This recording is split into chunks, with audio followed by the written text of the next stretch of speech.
That's right. Palm stretch, finger stretch, fizzle, the fifth one, the 5. And I'm your host, Jesse Swoyer, nationally recognized inclusive fitness trainer, Silver Sneaker Flex instructor, and you can find out more about me by visiting my website at www.jesseswoyer.com. Now, I know I look like I'm stunting. I got the stunner shades on. I got to remove them because you'll be looking at my shades the entire time instead of paying attention to me doing some palm stretches, or more importantly, those wrist and finger stretches as we introduce a little bit more in this session or this episode of the stretcher number 5. So let me put those to the side. And again, welcome and thank you for being with me. I know I got the sun coming in a little bit, so I might be squinting, or it's just because I didn't get enough sleep last night. It's one or the other. But I'm here with you, and you're here with me. And again, thank you for being with me on this episode. I'm in a remote location again. Car's pulled over to the side, and I'm doing a quick video, a quick shout out for this episode number 5, palm stretcher. So, Functified Maniacs worldwide across the globe, Silver Sneaker members, new members, YouTube subscribers, Facebook Live streamers. You know who's back. It's the Stout, it's the Profound, it's the wheeling, dealing, shaking, baking, moving, and grooving. Camouflage wearing. Can't be high flying because I'll go through that sunroof, but no limousine driving either. But I got the G-Shock on, and we're going to bring you another episode. So before we get started, there's a few things I need to go over. If you have any lightheadedness, pain, dizziness, discomfort, or fatigue, again, hit the pause button. Come back a little bit later. Again, we're going to be focusing more on the palms, more on those wrists, and more on those fingers as I continue with these episodes, showing you different things that you can do to assist not only with maybe some discomfort, some numbness, some achy feeling, some lack of overusage. I wouldn't say lack of usage. You lack of usage because you had overusage, so you don't want to use those fingers anymore because you're feeling that discomfort. So we really want to try to take some of that away from you during these stretches. The other thing we need to go over is the Virtual 5. You should always consult with your physician before engaging in any physical activity program. By participating in this online exercise with me, you assume all dangerous, hazard, risks of such participation. Exercises demonstrated by the instructor on this online class can be demanding. If you're unable to safely perform these exercises, again, please modify them or choose a different set of exercises. Number 2, really important for this episode because I am out here in my vehicle, is I can't see you, all right? Even with the stunner shades on, I can't see you. I can't hear you. So again, pay attention to your form, pay attention to mechanics. I'm going to be in the seated position. You can choose to be in that standing position, but more importantly, being in that seated position allows you to have a little more comfortability and allows you to do this a little more remotely at different locations. So you can just pop this up at a hotel. You could pop this at an amusement park, or as you're waiting for your kids to come back or your grandchildren, and you can just work on some of those stretches because you're probably dishing out a lot of money anyway for them to ride the amusement park rides, or just to get a hot dog, which is probably costing you $5.50 with inflation, and you probably don't even get the bun. So you probably got to buy the bun extra, and then the condiments, because you're buying them from Heinz, and Heinz stock is shooting through the roof, so then you got to pay for that as well. So a hot dog probably costs you $10, so you better start working those fingers out there so that you can pay for that kind of stuff. Now, that was the commercial break. Now let's get to it now. Again, I can't see you, I can't hear you. So again, pay attention to that form. Tuck the belly, tuck the tailbone. Chest out, shoulders up, back and down. Ears over shoulders. Nice and elongated as well. And make sure that you anchor those feet. If you're in the standing position, again, you're going to anchor those feet. Toes over knees, knees over hips, hips over shoulders. Bend slightly at the knees because you are going to be standing. You don't want to lock them out, and you don't want to pass out. I've seen people do that in the military. Just standing nice and upright at attention. And then they go. So we don't want you to go. We want you to keep coming back for more. Number 3, breathe, inhale, exhale. Number 4, pay attention to rate of perceived exertion. This scale, 1 through 3, because it is a seated, it is a less intense activity. It's going to be wrist, fingers, palm type stretches. 3 being the high, 1 being the low, 2 being in the middle. If you get to the 2, that means you're feeling a little better. You're taking away some of that discomfort. You're being able to stretch and extend and flex those fingers a little bit more, those wrists. If you get to that 3, you're feeling some discomfort. You might be sweating a little bit more. You might just be feeling nauseated a little bit because of maybe the discomfort. So hit the pause, come back a little later. Make sure you're in a confident, comfortable position as you do this. And then number 5, make sure you're well hydrated, which again, I have my hydration color changer. It's not color change today. It might be because it's getting warm, because it's hot. So it might turn red. I don't know. But you want to drink up. You want to stay hydrated. It helps with many different things, especially as we age, and it helps with blood pressure and keeps the heart rate at a comfortable position as well. It helps with complexion, and it helps keeps things lubricated in regards to the joints, and it also helps with migraines. So there's a lot of different things that it can help you with. So again, stay hydrated, and keeps UTIs away as well for those individuals that might get UTIs on a regular basis. So there's a little more educational. Hit you with the urology a little bit there too. So that's another commercial break. So let's get to these stretches. So now we have been doing palm stretches where we bring those palms in. Either we go up and try to touch those elbows together, or we come back in and we flare them out. We're not going to be working on those today, and we're not going to be working on like the leaning tower piece where we push over, where left is pushing on the right, or the right's pushing over the left, and you're trying to stretch them out. I assume for the most of you that have been taking these classes with me virtually, that you already have done some of this stuff, and you're warmed up, and you got that shoulder girdle and that scapula moving and prepared, and you have those wrists prepared as well. So what I want to show you today is I want to show you a way to just isolate the wrist with a stretch, and then isolate those fingers with a stretch, doing virtually the same maneuver, but just changing the angle just a little bit. Just like weightlifting, the theories are, if you change the angle a little bit, that you will be able to activate those muscles and then insertion point just a tad differently. So if we were thinking of changing the angle, this is just the anchor. The wrist is just your anchor in terms of weightlifting. But where that elbow goes, no matter if it goes up, higher, flares out, comes low, that's where you're going to target those muscle groups.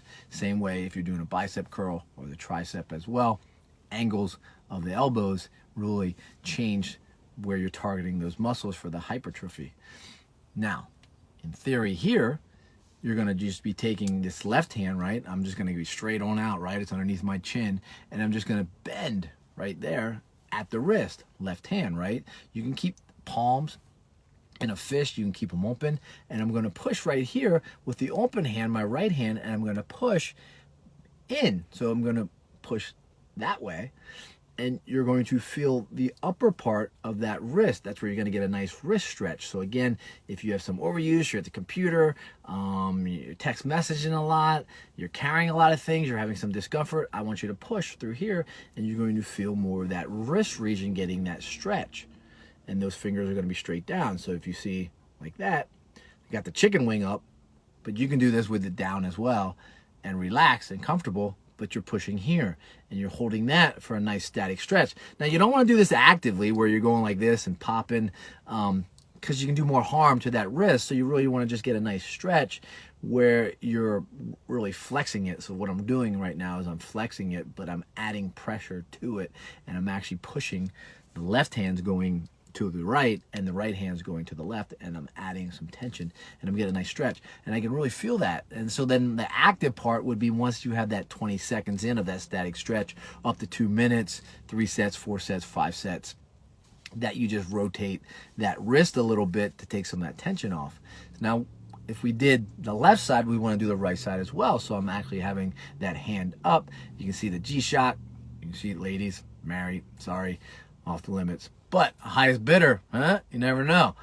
Dropping down there again, and you're going to just take and you're going to press. So again, I'm stretching the upper part of that wrist where I might have some discomfort, I might have some overuse, I might have some of that carpal tunnel going on, and or it could just be weightlifting and I'm using those wrists too much. So we want to create a little bit more mobility in those wrists, and if you create a little more mobility, you're going to create greater pliability, and that pliability is your ability not only just to contract but to relax. So if you are anticipating a fall, that wrist will have that mobility or that flexibility or that pliability or that elastic ability to move, right, as I'm stretching here, up and down like this. So if you do fall, you'll catch yourself and prevent greater injury. and then just through. So I know that I can feel that discomfort differently on either side. Now, if I want to get a little more extension, I'm just going to go like this, and then I'm going to push up, right? So as I push up right here on that palm, and I take this right hand, I want to come up. Now, I don't have great extension, as you notice in that. I can just, that's it. So I'm going to push here and try to really extend it up, and I'm going to stretch the upper part and the underneath part simultaneously of that wrist. So again, I'm not pushing on the fingers, I'm pushing on that palm, so it becomes that palm stretch, and I'm pushing it over, and I'm trying to, again, keep it in that position and push. And you can relax it down as well, lock that elbow into the rib cage and push and try to get, it's a little hard because, and then I can really feel that in the entire wrist because I don't have great extension. I got better flexion than I do extension. So it's an area that I need to work on myself. So I take that left hand, right? And if I try to extend, watch, that's my extension. That's it, right? But I can flex it down. It definitely bends a little bit more on the flex part, but the extending, I mean, it looks, I can't get it. So I need to be able to push. And what I do is you can push that way. You can use a fist and push back. And I'm really just trying to get that hand right through here, this wrist area, to bend backwards and extend up, which can be really difficult to do, especially for myself. And I can really feel that on this side. And I also do feel it on the underneath section as well, because that's the area that is really getting the stretch. But for me, because I have some tightness on the extension part, I feel mine predominantly more on that side. Now, this is my right side, but for you, it's your left side, and my right side is a little bit overused because I'm right-handed, drive with everything. So that's why I'm going to feel a little more discomfort on that side. But to you, again, it's the left side on the video at home. But it's my right side. So now what do we want to do? We want to get those fingers. We did the wrist, so we want to get the fingers. So how do we do the fingers? I mean, it's the same concept. It's the same motion. So I'm just taking that right underneath my chin again. But I want to just drop right here, right? You see that? I drop those fingers so my hand is in the same position as it was before. I'm pushing, stretching the top. But now I'm just going to take this hand right here. Let me try to get it in a better position for it. And I'm just going to push here on these fingers. See, same position. The only difference is I'm changing where I place the pressure. So I'm placing the pressure on the fingers or the metacarpals instead of up top on the higher part of the metacarpals. And I'm pushing down more on that wrist. Right now I'm just pushing on those fingers. And you can isolate each finger. You don't have to do all 4 fingers at the same time. And you notice I keep the thumb out of that, and you can just push on each one. You can push down, right? Try to work on getting a little more flexibility in them. And again, I can feel that. You can hold each one statically as you do this. Or you can do them all at the same time, which I do a little bit better that way. Push them through. Or push them through with the fingers, where you can see that a little bit more visually. So we do that left side, we got to do that right side. And it's the same way. And you just drop those fingers down. And I'm demonstrating this a little bit better for you on this side. And I'm just going to push those fingers in. Trying to keep that wrist straight, though. You don't want to kind of bend that wrist. That wrist naturally wants to bend a little bit. But again, you're just pushing those fingers and stretching them through. And it might take some time for you to work through this and get a good feeling for it. But again, you can do each finger. You can push through. Get a little flexion on each one. And they don't want to cooperate because it's an exercise and it's a stretch that we typically don't do. We do stretches like this with our fingers, right? But we don't isolate those fingers where they're just like, what the heck is going on, right? Or our hands like this, we drop them down, we create like an L, and then we're pushing here. I'm not used to doing exercises like this. Yeah, and you just can hold it just like this, and you're just stretching those fingers. And you can curl them up if you want. That makes the fist. But the goal isn't to curl them up. The goal is to try to push them and keep them straight as much. Now, you shouldn't feel anything on the wrist. The wrist should be feeling comfortable right now. It's feeling comfortable for me. I'm not feeling any discomfort. I'm not feeling any pressure there. I'm really feeling all the pressure on those fingers. And again, you could take them the other direction, push them up like this, walk them through. And the same way with that left side, you're just going to push them up, walk them through, and get a stretch, and you're extending them. So that's another way to extend them. So flex them or extend them. You can do both sides. Same way with the wrist. Pushing up, and hopefully you get the idea, you get the concept. So another way that I bring you another stretcher remotely, the Palm Stretcher 5, that gives you ways to incorporate wrist and finger stretches to alleviate some discomfort, remove some of the dullness, and take away some of that overuse that you might be going through on a regular basis, depending on your age. I mean, clearly if you're a younger age, you don't have as much overuse, but if you're an older age, you're in your midlife, you're in the late stages of life, that you have utilized those fingers and those hands and those wrists all connected to that glenohumeral joint and that humerus over and over and over. So give them a break, stretch them a little bit, just like your back needs stretch, your hamstrings need stretch, your fingers need stretched as well. It's something we don't think about. And if you do it, I guarantee you that you'll see improvement and you'll see some of the discomfort go away from that wrist. And you can do wrist circles as well, but that is another session.